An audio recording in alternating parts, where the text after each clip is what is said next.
Okay, here we are. I'm ready to plant that little seedling. We've carefully made our newspaper pots. Got this beautiful little seedling in here ready to go, and it's time to plant. I've prepared my soil, I've put some mulch on top, and I find it easier to work once the mulch is here and then make a little hole for the seedling that I'm going to put in. So the first thing I do, depending on the type of retic you've got, I find a little hole in the retic, because that I know is going to get the wettest kind of area, so that's going to give the most water for the seedling. So I make a little spot, little hole in my mulch, and then I just dig in one little spoonful, turn it over, making a little spot there for my seedling.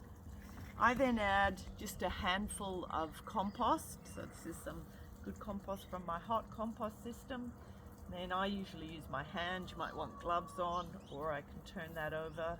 Nice worms in there. Turn that over, ready to plant my seedling.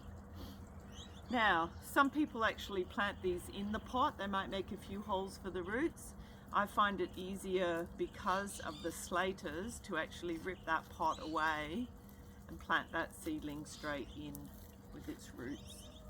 So I get it very precious to think about them, give them a bit of love as you put them in. Stick that in the ground there, push some of the soil. You'll notice I'm not pushing the soil down too much.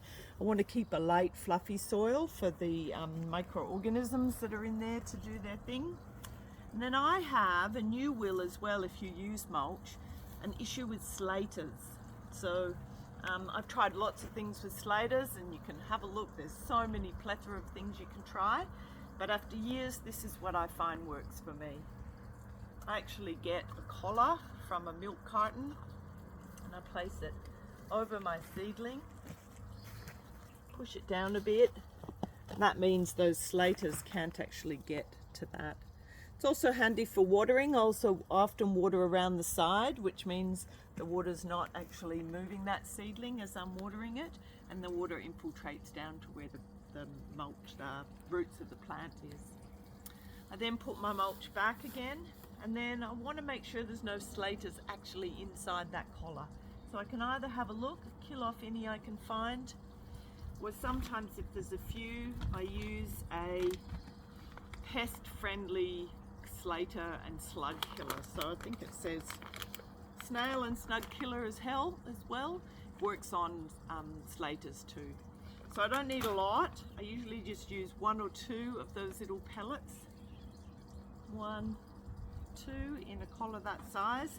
And that just adds, an active ingredient is iron chelate, and chelated iron can infiltrate into our soil and provide another mineral. So it's still considered organic.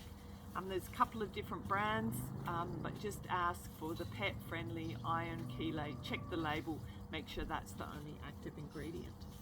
So then I'm actually going to water that in with a weak mixture of sort of sea salt or an all-purpose fertilizer. Give it a little sprinkling in with that, and just need to watch it grow.